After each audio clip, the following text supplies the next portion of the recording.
demonstration today. And can I also say that those of you who say that they want to do a bit of heckling are undermining the rights of the working class in this country. You don't necessarily have all the answers, but you have to be listened to, and I think I deserve exactly the same. For years, long before the austerity measures came into force, Congress has been arguing coherently for a way of dealing with the economic situation in this country. It has put together a programme to say, comrades and friends, please can I have your attention? Can I have your attention, please? I just want to say one thing to you.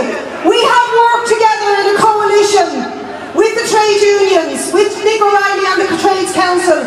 We've worked well. Eugene has travelled from Belfast to make a 4-minute speech. You mightn't agree with him, you might think he's off the wall, but please listen to him. And I understand your passion. I agree with you. We do need a general strike. But let's listen to Eugene. Please, let's listen to Eugene. And when he's finished, tell him what we need to get the IMF out of this country. Just give him 4 minutes. okay, I'll put this away, and I'm going to tell you how to get a general strike.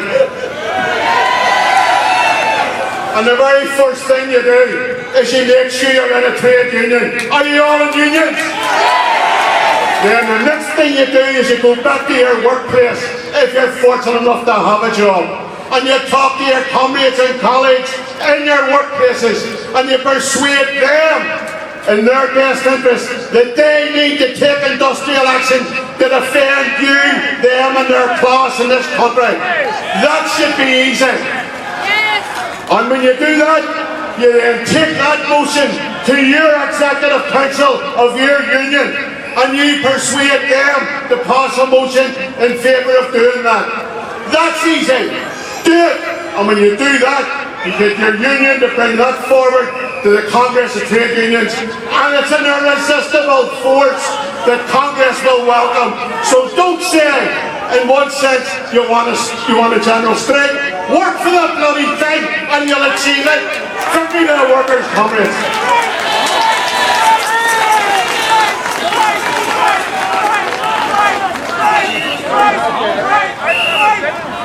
I'm going to call on our second speaker, John Bourne, from the organisation of the Spectacle of Defiance and Hope. Sorry, John Bourne from the Community Against Cuts. I picked a great day to lose my voice, so you'll all have to go very, very quiet. Can I just say before I start this that I'm really, really, really proud to be Irish today, and it's a while since I said that. Fair play to every single one of you for coming out today.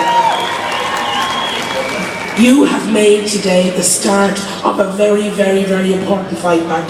Don't ever forget today's date, November the 24th. It's the day when our government realises the game is up. 2 years ago, I stood down there. It was freezing cold. Those of you who were here in November, almost to the day, freezing cold in the ice and the snow. And little did I think almost 2 years ago what would happen in the meantime. I couldn't have predicted how vicious, absolutely vicious, the cuts to our sector have been. The community sector and the voluntary sector have been systematically savaged. They either got them extreme cuts, or they were completely and utterly disbanded with the sweep of a pen. There was no explanation, no rationale. It was just, don't have the money, don't want to pay them, and they're gone. I think Brian Harvey did a report this year which looked at what was happening with the community sector. And I just want to give you a very quick flavour, a couple of points on the amount of cuts that the sector has suffered. Disability projects in the community sector were cut 100% gone. Community health services were cut by 29%. Social housing, 55%. Community networks, 48%. Funding for drugs initiatives, 29%. Women's organisations, 40%. Community and voluntary networks, the very people that work to bring you together, 58%.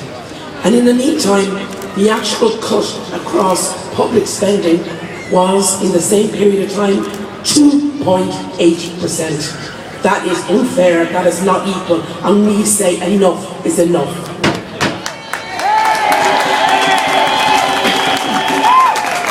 Our communities are being raped of our resources, and I don't use that word lightly.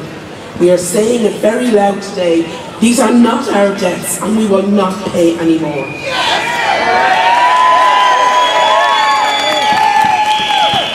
When I was coming here today, a couple of people I met said, oh, what's the point in going out in the street? Sure, nothing ever happens. Don't anyone ever tell you that coming out is pointless on the streets. It isn't. Don't listen to people when they say, well, the government doesn't want to know. Sure, what's the point? They won't listen to you anyway. Believe me, they're listening today. There are 20,000 people on the streets of Dublin today, and they are listening. Take that to Europe, Messrs. Kenny and Gilmore. Take that. Our report card has a big fat X on it today, and no more will we have the blue ticks of the good boys of Europe. It's over.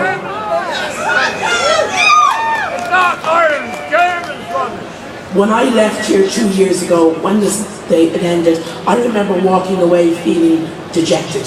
I didn't know what was next. I don't want anybody to leave here today feeling dejected. You started something, this is the start of it. Don't go away thinking, is that it? It's not it. But it's up to you as well as the organisers. Go away, get involved, have the conversations with friends, neighbours, set up a little anti-austerity group in your sitting room, invite your neighbour in, watch current affairs programmes together, whatever it takes, small little groups, so that the next time when you come out in the street, you bring 1 or 2 extra people. Can you imagine what this place will be like? Imagine what the draw will be like at the day of the budget. Bring 1 extra person with you.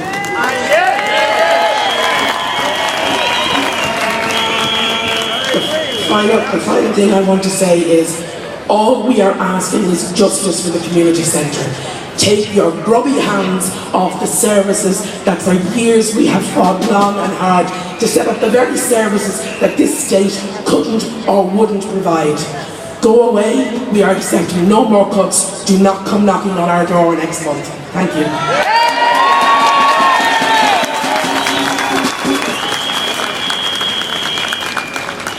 I just want to say, it was remiss of me not to thank the person that led the parade today. That's the horse, Nature, and Tanya, who rode the horse for us.